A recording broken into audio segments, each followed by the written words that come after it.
Hello friends, for today's video I'm going to be doing a new releases wrap-up. I did mention what I'm about to say in my January wrap-up, but in case you missed that, I do want to give the heads up that for the first chunk of this year, the first quarter, when I do my new fantasy releases wrap-ups, I'm going to have a combination of fantasy that's been released in 2024 as well as some fantasy that was released in 2023 that I've only just recently gotten around to or that I haven't yet had the chance to talk about because maybe I picked it up at the end of last year. Then once April hits, the entire rest of the year, any 2023 fantasy releases I pick up, I will then talk about those in regular wrap-up videos, and I'm only going to talk about releases that are from 2024, from April and on. So we're going to see that is true of today. A couple of these I picked up at the very, very end of 2023, and then one of them is a 2024 release. As always, I'll have timestamps if you'd like to visit one specific book that I'll be talking about or revisit a certain section, and then I will also have these in the description bar down below in case you're interested in checking any of them out. So the three books that we'll be talking about, we have The Unmaking of June Farrow, A Curse for True Love, and then Map of the Otherlands. So these two were released toward the end of 2023. This one is the formal 2024 new release. I'm going to save this one for the end, and I'm going to start with these ones. I'm actually going to start with A Curse for True Love, which is the final book in this particular series. There are three, so it's a trilogy, and it is now officially complete. Stephanie Garber is known for writing in a very extravagant way. She seems to very much love her fairy tales and the pure nonsense of sort of these older and sometimes honestly grim fairy tales. The way in which something rather violent can happen or something rather catastrophic and everybody just weirdly takes it in stride, and then there's something strange and peculiar that happens, and then something whimsical and pretty happens, and you're just like, what is going on? That feeling of fairy tales, that's captured really well in Stephanie Garber's works. And I would say even more so in this than in the Caraval series, as that series to me had a little bit more of that traveling group and sort of this mysterious atmosphere. It had more of that. This one really leans into the fairy tales. I have enjoyed that element of her writing in the first two books. This third one still had the sort of pure nonsense, I have no idea what's going to happen next feeling that you get from basically all of this series, but I did feel like it felt as if it just sort of didn't have quite the spark that I felt the first two did, because I did really enjoy how chaotic those first two books were. I don't really feel myself attached to Evangeline, the main character in this story, and I do find you could argue villain slash maybe love interest. I don't want to say too much if you haven't read the series. I do find that character to be interesting and that they are not good and that they are somebody who it's not like, oh, they're just misunderstood. You're like, no, they're kind of villainous. They're kind of one of those characters that shows up in fairy tales that maybe isn't the ultimate evil witch or anything like that, but they are still at their core not necessarily the hero either, but they're beautiful and mysterious and dangerous. And that character to me was probably the most interesting. This character does show up in the Caraval series, but you do not have to have read Caraval to enjoy this series. You can pick this one up separate. I think part of it is that this one just kind of felt as though it could have been part of the second book. It would have made the conclusion of the second book much less climactic, but I think that this could have been almost a duology where I personally think while it was a great cliffhanger at the end of the second book and everything that transpired was very like, oh my gosh, what? And I just wanted the next book in my hands.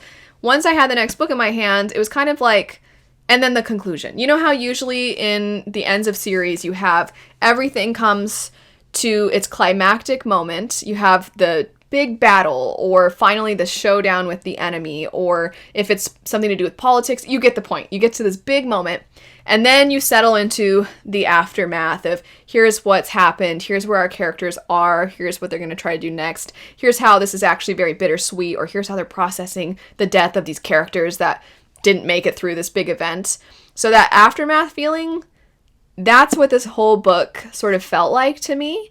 And it's not that there was no antagonistic force or that there was nothing that propelled the plot forward. It wasn't just like all the conclusion, but it felt like we were trying to remember some things, because that was sort of a plot device used. It's like, wait, what happened? So we were trying to remember some things. And then once we did, it was, okay, here's... I don't want to say too much. We did get a big climactic moment. I just felt like the end of the second book felt more climactic than the end of this one. Like the big thing that occurred, it just felt almost like, oh yeah, we had to deal with this too. So it's not that it was bad. It's just, I think it might be my least favorite in the trilogy. Now, other people might feel completely different. And maybe they feel like because the antagonist in this one has been present throughout the series and they sort of return, that might have been more compelling and more interesting than what I was interested in at the end of the second one. But I still think this is an enjoyable series, and if you like that chaotic nonsense feeling that you get in a lot of fairy tale stories, you definitely are getting that throughout. Next, we'll talk about the unmaking of June Farrow. I promise the whole video won't just kind of be like, mediocre feelings, but this one didn't really... I read it, and I was like, okay. I didn't have strong feelings kind of any which way. There was nothing about it for me to point to and say, this is what didn't work, and to an extreme degree. And there was nothing to be like, oh, I really enjoyed this though. This was great. It was just like, I think it has to do with how this author writes. I think there's just a disconnect between me and this author's writing. So many people love this author's writing though. It is pretty, it is good, it is polished, it's very good at almost romanticizing or creating something eerie out of the mundane. I think this author does that exceptionally well. But I don't have a lot of feeling when I'm reading these books. The setup for this story is there is this woman who, her whole family, it's always been known, they live in this small town. There's just something odd about her family, specifically the women in her family. And her mother mysteriously sort of disappeared. It seemed as though she just left her when she was a small child, so she's been raised by these other women. And there are some strange things now, like it's known that the people in her family will eventually go insane. And she's starting to feel glimpses of that, or see glimpses of this in herself, but she doesn't want to tell her loved ones because she doesn't want them to worry. And she keeps she'll go outside and she'll see a man standing there, and then she's kind of has to ask herself, is there really a man just standing on my back porch, or am I seeing things? And she's worried, like, if I make a fuss and there isn't somebody there, then the neighbors are going to start talking because it's a small town. Everybody's going to know. Everybody's going to feel bad for me, and I don't want that to happen. I just want to live life as normal, as I want to feel normal for as long as possible. So the hard part is sometimes she can't tell when the things that she's seeing and there's other people around. She can't tell if they see it too or not. So she's really trying to deal with this, but it starts to really become something she can't ignore when she's literally pulled from her reality and then now is suddenly in another, and there's a man talking to her like he knows her and like he knows her intimately, but he also seems angry with her, and they're telling, it's like she traveled back through time and she's like, what's even going on? So you're sort of puzzling together this family history, this potential intergenerational trauma that's manifested through this time travel and this insanity, we'll call it. And you're trying to understand who this man is to her that she has now found herself living with. And I feel like when I'm describing it, I'm like, that sounds good. That sounds good and interesting. And it was. I just didn't find that I really cared about any of these characters that much. But I don't think it's bad. I wish I liked it more. I think that she's a very talented writer, and I think that's an interesting story. I just didn't really care all that much. But I want to make clear, it's not because the author put things in there to make you care. I mean, the love story in this and the decisions that our characters have to make and sort of like the villains that you see in the story, I thought everything was fleshed out well. So it's not like I didn't care because they never put anything, it's all atmosphere and it's all vibes. It's not like that. There's reasons to care. I just didn't. But I still would recommend this. Definitely would recommend this. I would say especially if you like fantasy that feels more contemporary and less like dragons, sword and sorcery. If you kind of like those more intimate, cozier feeling, almost almost just fiction, honestly. They pretty much aren't really fantasy aside from this one thing that makes things more surreal. Then I think that would be definitely up your alley.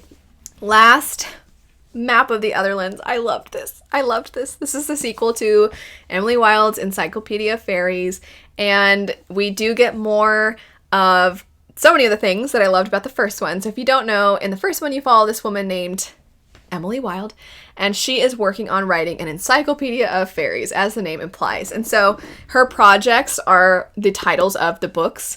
So in the first one, you get the Encyclopedia of Fairies, and this one you're getting Map of the Otherlands being where the Fae live, as she is trying to, even though there are doors that reappear in different places, and so thus the map would change over time, she's trying to somewhat map out where the Fae live, and she also has personal reasons why she wants to do this. And some of those personal reasons have to do with her co-worker and friend, Wendell Bamblebee, who seems very charming and eccentric and endearingly insufferable.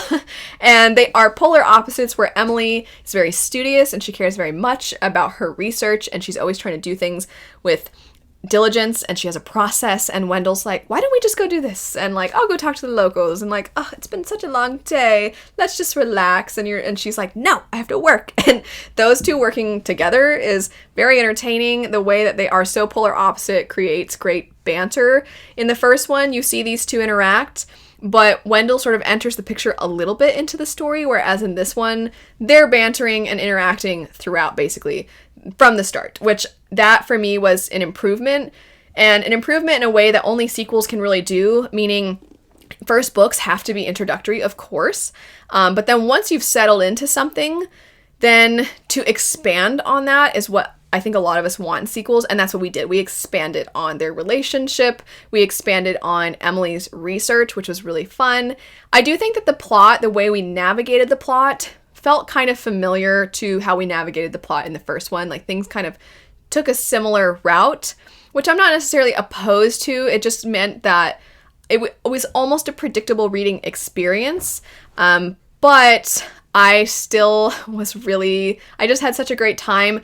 This author has a way, I don't know if it's just within this work, because she's written other things as well, but she has a way of having characters describe something or think about something, and I wish I had tabbed it. I didn't have my physical copy at the time that I read it, so I listened to the audiobook, which is fantastic. I highly recommend the audiobook, but as a result, I couldn't really tab those lines, but I wish I could, because it'd be something like, she would see sheep on the side of a mountain, and the way that the sheep, I'm not just like throwing this out there. This was literally a thing that I remember. I just don't remember how it was described, but she'd see sheep on the side of a mountain, and how the sheep on the side of the mountain would be described. It would be just so like whimsical and almost overwritten, but that fit her character because she is somebody who's a little bit too in her head, and it is sort of journal entry format.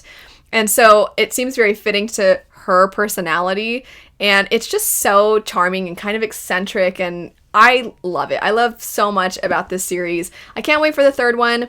The thing that I'm hoping for in the third one is that maybe we actually get even more of the Fae, and I hope a little bit more of our characters traversing the Fae world, because I don't want to have what I described as essentially a criticism of this one, of it feeling kind of like the familiar footprints to the first. I don't want that to be the case with the third one. I want to finally kind of really pump things up, I guess you could say. And in the second one, I thought we were going to go a little bit further with the plot, and it's like we took a step, but we're not there yet, which is okay because there's going to be a third one, and that makes me very happy. But I thought we would get further along. Anyway, that's it for some thoughts on some new fantasy. If you've read these, let me know your thoughts on them. Like I said, I'll have information for these in the description bar down below in case you'd like to check them out. But thanks so much for watching. I hope you have a great rest of your day, and I'll see you later. Bye.